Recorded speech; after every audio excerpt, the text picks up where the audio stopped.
Hi everyone. మీలో ఎంతమంది Friday పూజ కోసం ముందు నుంచే ప్రిపేర్ అవుతూ ఉంటారు? నేనైతే వెన్స్‌డే నుంచే ప్రిపేర్ చేసుకుంటా ఉంటాను. వెన్స్‌డే ఇల్లు దులుపుకొని, వాష్‌రూమ్స్ ఇంకా బాల్కనీ క్లీన్ చేసుకుంటాను. థర్స్‌డే రోజు మాప్ పెట్టుకొని, స్టవ్ క్లీన్ చేసుకొని, దేవుడి సామాన్లు క్లీన్ చేస్తాను. ఎందుకంటే ఒక్కరోజే నేను మొత్తం పనంతా నేను చేసుకోలేను. మా బుడ్డోడు ఒకరోజు కోఆపరేట్ చేస్తే, ఒకరోజు కోఆపరేట్ చేయడు.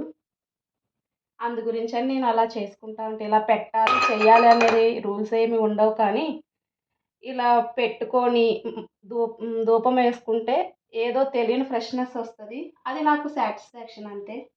మా అమ్మ అయితే ఇప్పటికి థర్స్‌డే రోజు గ్యాస్ క్లీన్ చేసుకొని ఇలా బొట్లయి పెట్టుకుంటా ఉంటది.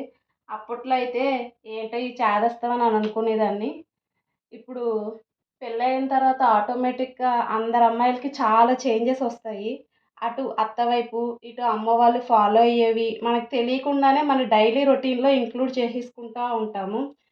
ఇంకా అబ్రాడ్‌లో ఉన్న వాళ్ళ పరిస్థితి అయితే అప్పుడే మ్యారేజ్ చేసుకొని వెళ్తారు. అటు అక్కడ క్లైమేటు అలవాటు అవ్వాలి. ఇటు ఇంట్లో పనులు వాళ్ళే సొంతంగా చేసుకోవాలి కాబట్టి అన్నీ చేసుకుంటూ వాళ్ళ లైఫ్‌ని లీడ్ చేసుకుంటూ వస్తున్నారు.